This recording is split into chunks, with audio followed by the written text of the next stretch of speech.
thoáng qua trong giấc mộng, vui nguồn sống mơ những ngày mong chờ, trách ai đành tâm hững hờ. Mối tình đầu xuân ai thấu chăng, lòng tha thiết buông theo tiếng đàn, mơ đời ái ân những ngày phong trần, sống trong mộng đẹp ngày xuân. Ngây thơ dáng thuyền đến trong mơ, lòng anh bớt sầu. Mộng vàng phút tan theo gió chiều, biết em về đâu. Hãy trả lời lòng anh mấy câu, tình duyên với em trong kiếp nào. Xuân còn thắm tươi, anh còn mong chờ, ái ân kẻo tan ngày mơ.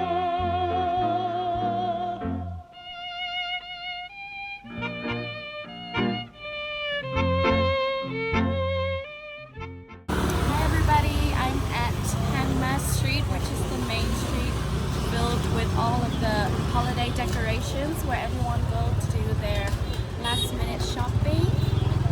And let's go along.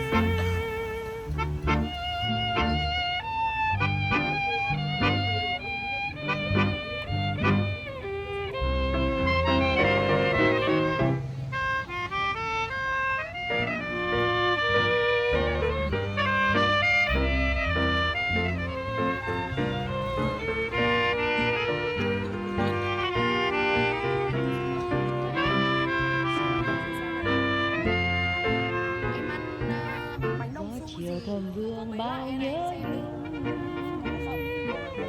người yêu thoáng qua trong giấc mộng, vui nguồn sống mơ những ngày mong chờ, trách ai đành tâm hững hờ.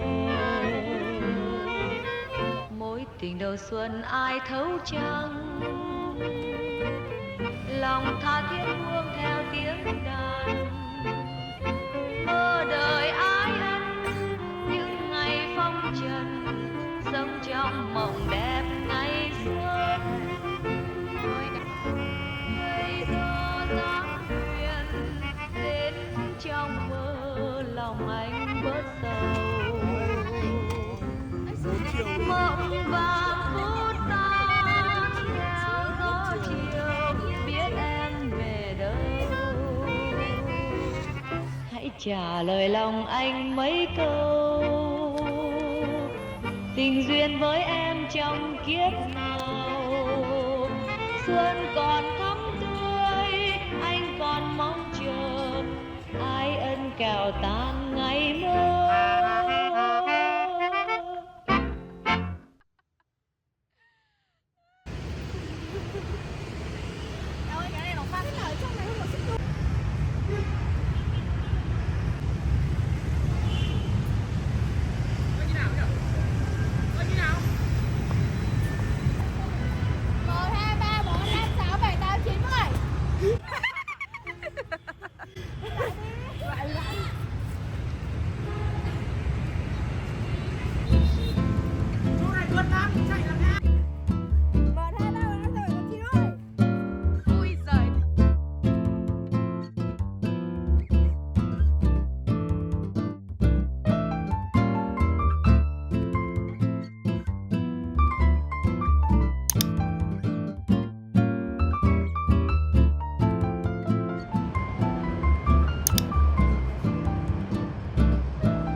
I'm at Xuan Lake, which is where the Lunar New Year holidays and the fireworks is gonna take place. And as you can see, we're surrounded by people right now. As you can see, we're surrounded by people right now. And it's really good vibes, so let's go.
I'm just gonna scooch in right here if you don't mind.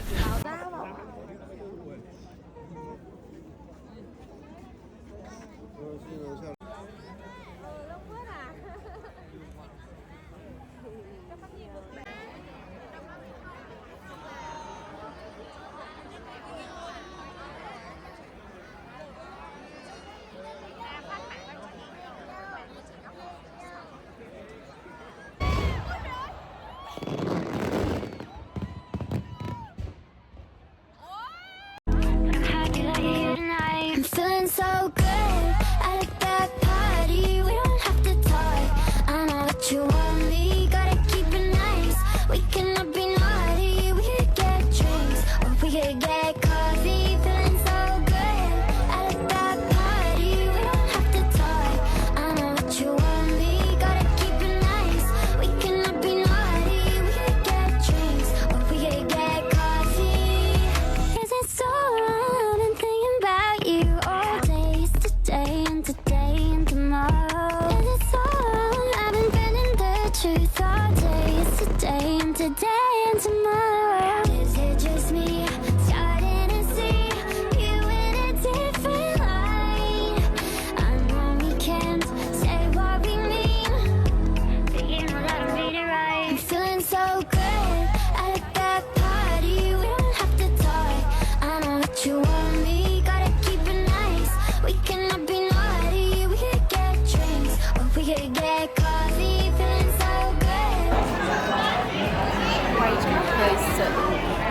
In line for ice cream.